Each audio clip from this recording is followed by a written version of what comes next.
This video is scheduled to go up on July 4th, which here in America is Independence Day, and I could not let this opportunity go by without talking about my favorite part of running a business, and it's better than money.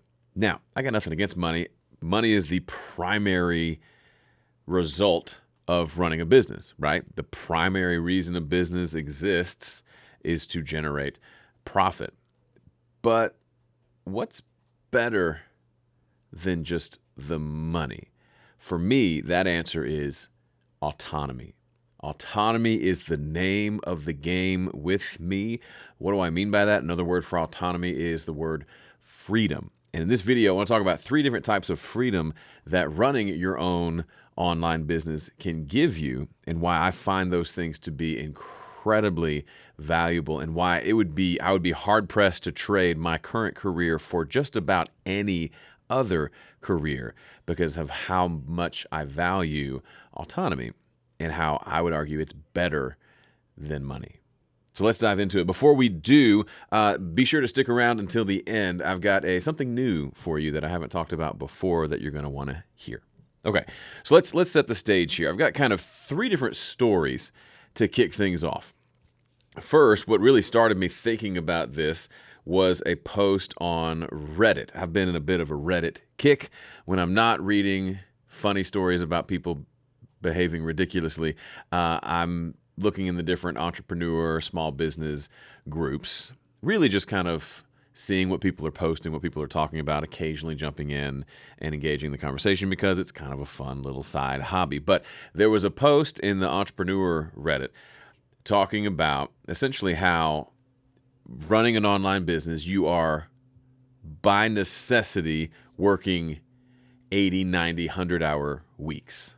They said the old joke is you trade in your 40-hour-a-week job for working 24/7. And it was fun reading the comments of so many people saying, yeah, would you rather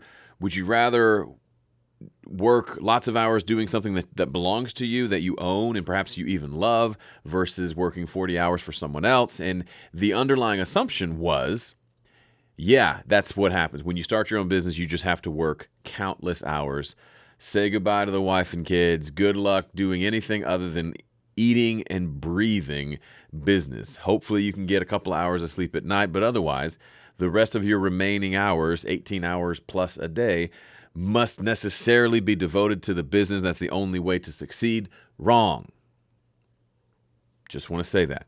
I don't know if I've ever worked 80 hours in a given week. I've had weeks where I've worked a lot, but that premise that you have to work that many hours it might be true for certain types of businesses, for certain industries, perhaps certain types of people may enjoy working that amount, but it's not the only way to run a business. If I opened a convenience store, yeah, I'm probably going to have to be there when the doors are open early on, at least until I develop enough profit and revenue and cash flow to scale that out and hire people to do it. But this idea that it must be something that consumes your life is just not true, and it's factually inaccurate. I know lots of people, myself included, for whom that description does not apply. So let's switch gears. What about the person who has an executive position with a big, billion-dollar company? I have a friend who has a similar position, and I assume he makes a whole lot of money. But also, from what I gather, his work schedule is like 4 a.m. to 9 p.m. Monday through Friday. The family just kind of understands that he's there on the weekends, and he makes sure to get off to go to kids' events and things like that. But during the weekdays, they pretty much are reserved, saying we don't see him. I'm not judging at all, but he's making a big old salary, I assume, but also he is spending every waking moment, at least Monday through Friday, working. Is that the only way to do it? No, because the third story is the story of me. So I work roughly 20 to 25 hours a week during the normal year, work about 4 days a week, typically about 6-hour work days from like 9 to lunch, and then like 1 to 4-ish. usually not even that much. But I make a nice mid-six-figure income doing that. Now, the type of business I run, which is the type of business I love the most, and the type of business, of course, I recommend, is some sort of online business where you are doing what I do. You're creating content, you're creating value for people, teaching them a skill that you currently know, and you're teaching them how to do it, and you're receiving money for that. So if you're not familiar with me, if we haven't met, my name's Joe Gilder. I run a business called Home Studio Corner that I've been running since 2009, and it's built around, it's for musicians to teach them how to do home recording in a home recording studio. I teach music production through courses, memberships, things like that. It's built around my YouTube channel, Home Studio Corner. But that is really the front end that leads into the actual business, which is selling courses to people. And that's how I've made my living for so long. The first couple of years, it took me about 2-3 years to get to six figures, and it's been that way ever since. And have there been ups and downs? Sure, absolutely. Has it been a bed of rainbows? No, it's been difficult. There have been dark, difficult seasons. However, I wouldn't trade it for anything, because not only do I make a good income, but there's kind of a variability here, right? Like for a lot of people, a huge income means you have no freedom of time. Your time is spoken for. You've got to work. If you're awake, you're working. And then the other side of it is you would assume that then if I want a lot of freedom, then I have to sacrifice income, right? I go make a few bucks, and then I take 4 months off and travel the world and backpack and hitchhike. And that's the only option, is you have no income, and you just save up your money, and then you have no money coming in until you have to come back and get a job. Those are two extremes, but those aren't the only options. There is a way to design your business and your life in such a way that you have a good income, and you also still have a huge amount of freedom and autonomy. By the way, if you want to know the business plan that I use to grow and build and sustain my business, and it's actually the one that I'm using to grow this channel and this business as well, it's called the Business Game Plan. I looked at the way I've run my business for the last decade and a half, and I noticed there are similarities and things that I consistently do that have contributed to my success, and I've mapped that out into a 4-part, it's almost like a feedback loop, and it spells out GAME. That's why it's called the Business Game Plan, which stands for give, ask, measure, and edit. If you'd like to learn more about that, how that works, what it looks like, I've got a free masterclass you can sign up for, and you can get that at joegilder.biz/game. Go check that out. I'd love for you to have that free resource available to you. Okay, so let's talk about what are the 3 types of freedom that running an online business gives you. Now, I'm talking to you as if either you've never started a business and you're thinking about it. I want to sell you on the idea of at least giving it a shot, at least pursuing it because of all these benefits I'm about to share with you. Or if you are a business owner currently and you feel like you're running the rat race, you're spinning your wheels, you're putting in tons and tons of hours, you're enjoying it less and less, and the money's not making it worthwhile. Because really any amount of money, in my opinion, at some point, it's not worth it if it consumes your entire life. Right? Somebody comes down from on high, emails me and says, Joe, I'll pay you $2 million a year to be an executive at this company. You're going to work 80 hours a week, 7 days a week, sun up to sundown. You'll see your family. You'll get, plenty of paid vacation, 2, 4 weeks, 8 weeks paid vacation. Why not? But otherwise, you're mine. That to me is an easy no. My wife might ponder it for a second, but it's an easy no from me because the trade-off is too much. Yeah, $2 million a year would be great. Completely getting rid of my entire life and giving up all freedom and all autonomy and all the things that bring me joy? No thanks. And that's not to say that my business doesn't bring me joy. It also brings me joy, partially because it doesn't run my life. It's a part of my life, a part that I cherish and I love, a part for which I'm very thankful, but it's not the be-all, end-all of who Joe Gilder is. It's a big part of me, but it's not who I am, and it doesn't rule me. So let's talk about those 3 different types of freedom.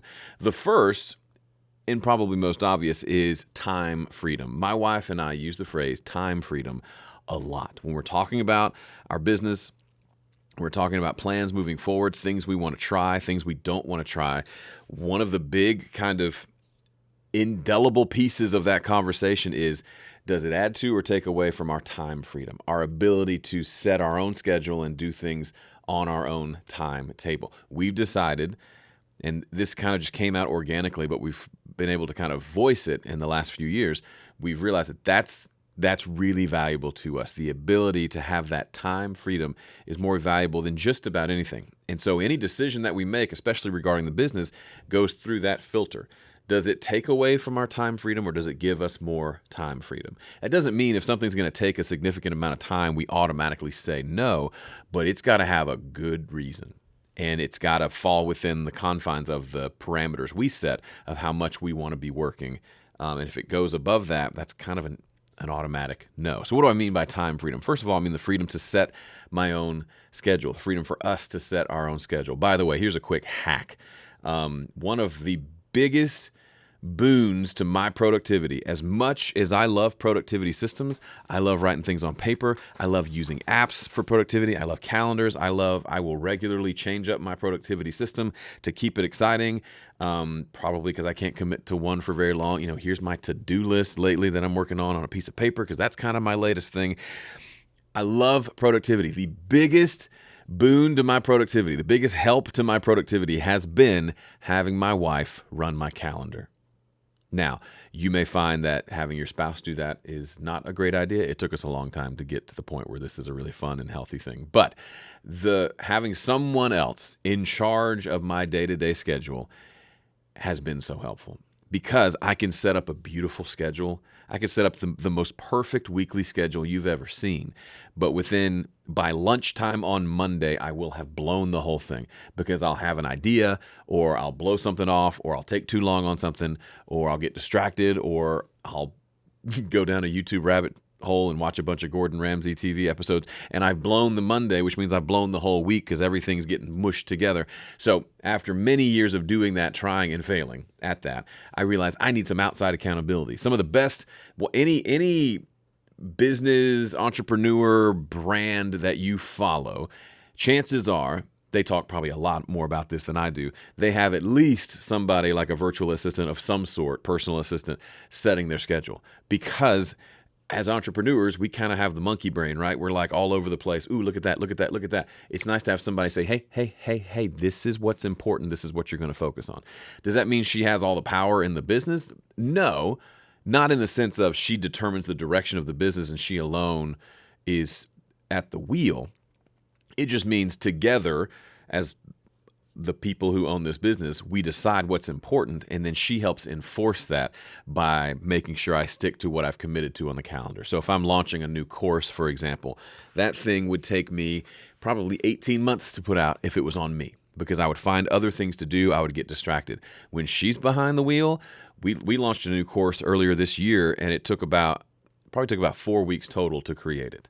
4 or 5 weeks. It would have taken me way longer than that. I've had some that have taken as long as like 4 to 6 months to create, bigger, longer, in-depth courses, but took a month. And that is now an asset that we have, a real tangible asset that's currently probably worth about $40,000, $50,000, but will be worth probably upwards of $1 million in the next couple of years, because now we have something that we can sell, something new that we can sell over and over and over again. That's the beauty of this type of business that we run.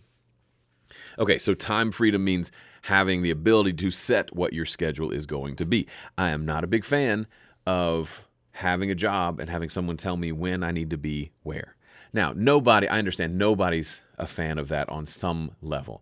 But even though my wife sets my schedule and then I stick to that schedule on a given day, the bigger picture is we're the ones determining what goes on the schedule, what's important, what needs to happen next. So part of that time freedom means we get to choose when and where we do vacation. We get to choose when and where we have just rest days. I have found, and I did a video on this recently, I'm currently in the middle of summer break. So my 3 kids are home. We've got a lot of trips and things planned. We've already done a bunch of them. We've got a bunch more planned. But we decided that I'm only going to work 2 days a week this summer. Turns out that's plenty of time to get everything done that I need to get done.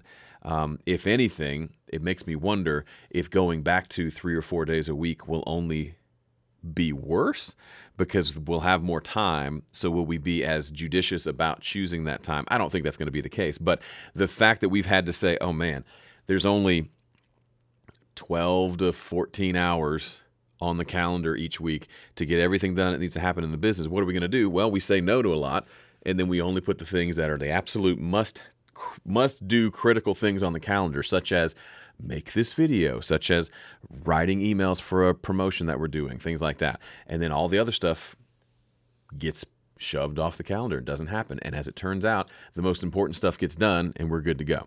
So time freedom is a big deal. And rest days, don't negate those.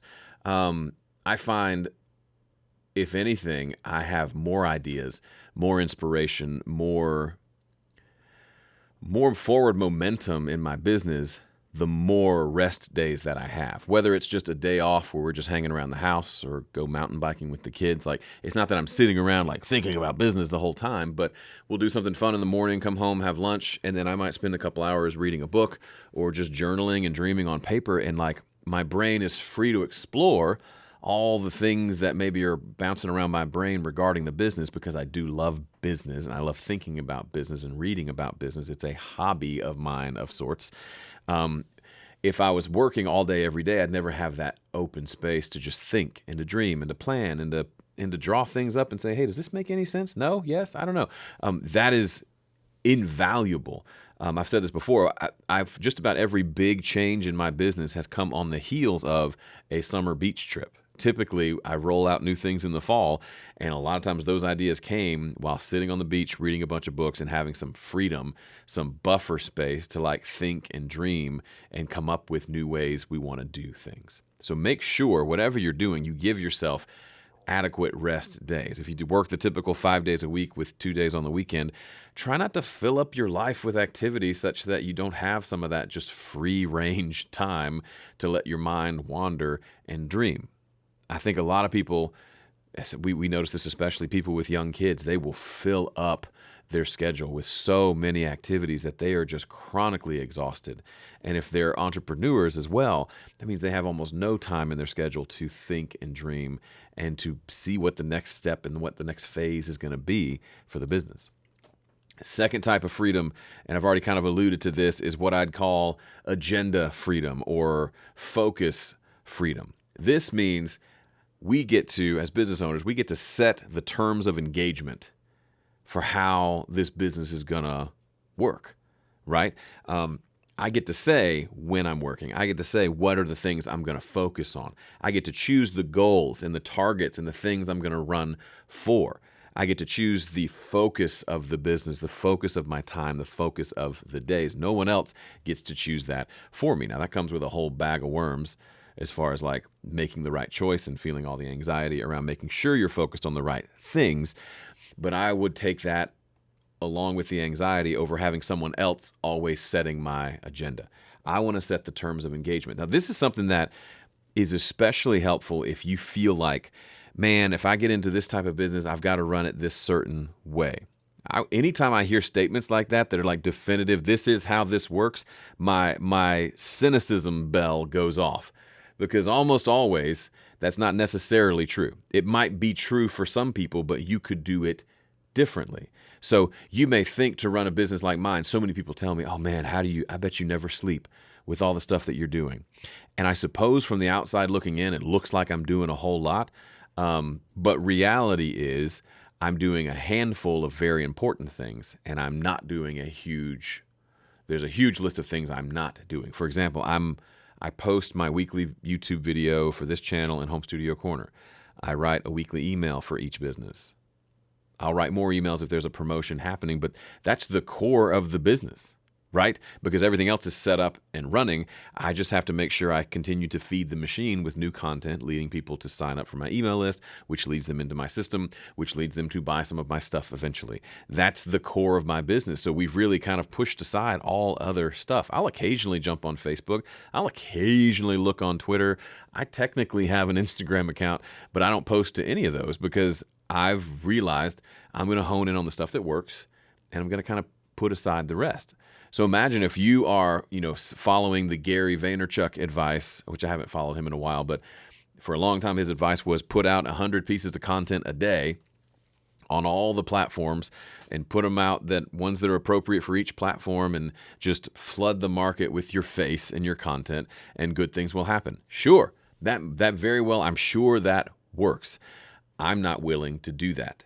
I'm not willing to put in the time to create, to make one video and then chop it up into 100 different versions and make a text version and a PDF version and a vertical version and a one for TikTok. That's not something I'm willing to do. Now, that doesn't mean that it's bad or wrong. It's just I'm going to set the terms of engagement for how things work around here.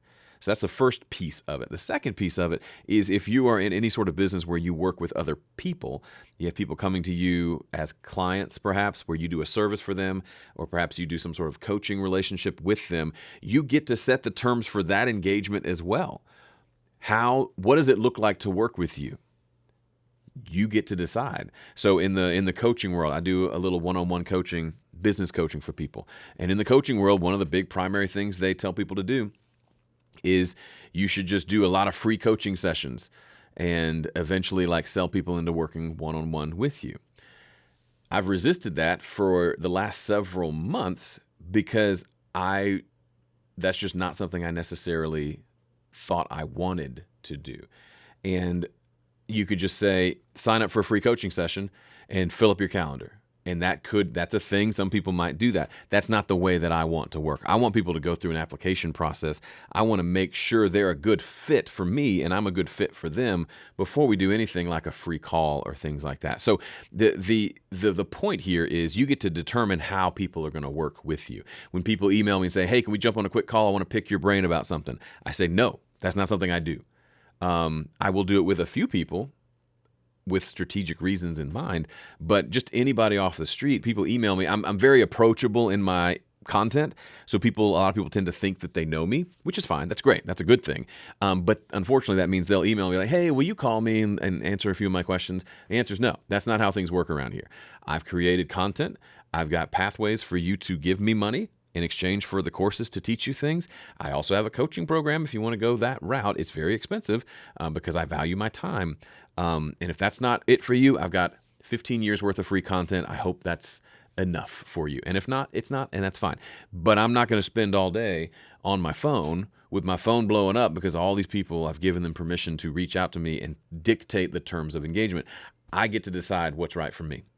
That may sound selfish, but if not me, then who's going to decide? So the agenda freedom is fantastic. And one of the big pieces of that, when you have that agenda freedom, is you get to say no to things. Saying no to things is difficult. Maybe not for everybody. Maybe some personalities love it. My wife and myself don't like it so much. I had to do something just today or yesterday where I had to tell someone, they asked for a reasonable thing and I had to say no because I am acting in the best interest of really stewarding the gifts and talents that I've been given. I know that sounds kind of high level, but if my biggest impact on this earth is probably going to be through my business and the things that I do in my business, anything that comes along that does not feed into that and help me make that impact is probably taking away from that impact. So I have to say no to a lot of things. I get a lot of students who want to interview me to write their paper for their college program about becoming an audio engineer. And while I have done that and I try to help that when I can, at this point, my time is too valuable to just be someone's research assistant for a half hour. I've got other things that will create more value for the world. So I have to say no to some of those things. And that can seem really arrogant. That can seem like I'm saying I'm better than them. But it's not arrogance. It's not arrogance. It is clarity about what my role is in this life. If you don't have any clarity, if you don't have any focus, if you don't have a destination that you're aiming for, then of course, anything that comes along will seem, well, they want to hop on a call. I guess I just say yes to that. And then suddenly everyone else is dictating your life and dictating your agenda except for you. Guess who never makes it anywhere when other people dictate their agenda? You, right? If you're not the one setting the course, then who else is going to? It's going to be whoever just shows up. And that's not a great way to go about it. If you're going to go through the risk of starting your own business, the financial risk, the emotional risk, of just putting yourself out there and risking it failing or being embarrassed, then you also deserve to reap the rewards. And one of the rewards is the ability to is the freedom and the ability to say no to the things that aren't a good fit. Doesn't mean that they're bad. I'm not saying you're evil for asking me to hop on a call so you can pick my brain. I'm just saying, hey, I'm only working 2 days a week this summer. This is something maybe we can revisit in the fall, but to do that, to be able to work 2 days a week, I have to say no to things like this. I literally wrote that email this morning, and the person was like, great, that makes total sense. Let's revisit it in the fall. And this is someone I probably do want to talk to at some point, but I had to say no for now. I've got a company that I've got a call later this week. They probably want me to come do some sort of in-person event training thing based on the software that I use. And that might be great, but they're probably going to want to lowball what they're going to pay me.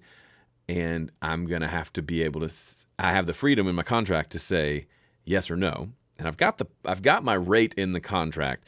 But even then, sometimes they try to sneak stuff in. Anyway, they're probably going to say, can you come do this for this amount of money for this number of days? And I'm going to decide if that's something I want to do or not. And I have the freedom contractually and just as a person to say no. To say no to some money, to say yes to something else. Whenever you say no to, so in much of life, a lot of things in life are not a zero-sum game, right? Like if I make some money today, that's not money that you don't get to make, right? There's so much more abundance in the world. But when it comes to time is a zero-sum game. If I spend my time doing this, that means I'm not spending my time doing that. And that's a decision that I am trying to make faithfully and to steward that decision really well. So that means sometimes I say no to good things so that I have the freedom and the space to say yes to something better. And a lot of times that something better is the thing right in front of me, which is these businesses that I'm trying to run and trying to run well. Third type of freedom from running a business, of course, is financial freedom, money freedom. I don't want to gloss over that because a lot of times the ability to have time freedom and focus freedom comes from having enough money to cover all your expenses. So I'm not glossing over it and say you can have all these things without money. I'm just saying money is really a means to an end. I got to make the money so that I can have the time freedom and the focus freedom that I hold so valuable. So yes, money is valuable only in so much as it gives me those things. So yes, pursue money. Yes, sell stuff. Yes, be happy when you make a sale and when you have a big month and a big launch. And yes, enjoy the money. So we probably, all of us, I would imagine, on some level have a weird relationship with money where we feel bad spending it sometimes. You don't have to. Just recently, my wife and I have both bought some things that we've wanted, and we've realized, what is this weird resistance that we feel? Every month we have excess money, and we're doing all the things we need to do. We're being responsible with investing and being generous and giving and all those things, but we still, with all that done and taxes paid, we still have some extra money. It's okay to spend some of that money and to enjoy it. If no one's ever told you that, here I am telling you, that's okay. I just bought a new mountain bike last week, and it is delightful. It is delightful, and I feel zero guilt about it. Plus, it's way more, I love it because it's something that's going to help. It's like, gets me outdoors, gets me exercising. It checks a lot of boxes. So the money freedom is certainly a piece of this, but it's really, if time freedom and agenda freedom are up here, money freedom's down here. It's kind of just a necessary, I need the money so I can have those other two things that I really want and enjoy. So one thing, I mentioned this already, but it bears repeating a little bit here. There will be naysayers. The first set of naysayers are going to be right between your ears. It's going to be you. You're going to have voices in your head that say, who are you? Who are you to think you can just set whatever kind of schedule you want? Who are you to think you can dictate the terms of how people do business with you? You're so arrogant. And I will repeat what I said earlier. Who better to set your agenda? If not you, then who? Right? You are the only person who can do that effectively. And if you don't, someone else will step in and try to. That's not that they're evil. It's just they're going to ask. You're not going to have a better answer than, well, yeah, I guess I'm going to do what you asked me to do. You need a better answer. And running your own business and taking responsibility for that is one way to have a better answer. And some people will call you lazy. My buddy Gregor, he's kind of my partner in crime with the stuff that I do with Personas. We kind of split up the content for that brand. he will regularly call me lazy, and it's mostly joking. When I don't want to go back and like re-edit a video that I've made. So if I make a video, last week and they say, hey, I really need you to go change these 3 things in the video, I don't like that because that work has been done, and I don't like going back and digging up the work. It's inefficient for me. And he calls me lazy for this. I call it efficient. And even more than efficient, I call it effective. Your job is to be effective in your business. Some of that means being efficient, and some of that just means making decisions of things to say no to so that, like I said before, you can say yes to the right things. All right, here's the thing I alluded to earlier, something new that I want to try in my business. I would love to find a couple more one-on-one coaching clients. So what I do when I work with clients one-on-one is we dive into you, your dreams, your goals, where you are right now, where you want to be, and we identify what that next step is, and we go after it. So it involves an application process, but if you're accepted after you apply, then we can have a free discover your next step strategy session where you and I will hop on a call. I will coach you. I will try to understand where you're trying to go and give you some insight into what needs to happen next. And then you can go off to the races and go do it. And then if we decide we want to work together and it's a good fit for both, we can talk about that as well. If that sounds like something that gives you, well, where'd it go? That gives you goosebumps. I can't find my goosebump sign. Yeah. If that gives you goosebumps and you think, man, that could be a game changer, that could be a life changer for me. If you see the way that I run my business and the lifestyle that I have from being able to start this business, and a part of you thinks, man, I bet I could do that. I bet you could too. Go to joegilder.biz/apply, fill out the application, and if I think we're going to be a good fit, I'll reach out to you to schedule our session and we can get the ball rolling. All right, thanks so much for watching this video. If you haven't seen this one kind of blew up a little bit for me. It's called Stop Waiting for Permission. If you just need a kick in the butt to start doing the thing you've been intending to do for so long, whether that's record a song or start a business, that's the one I encourage you to watch next. Thanks for watching. See ya.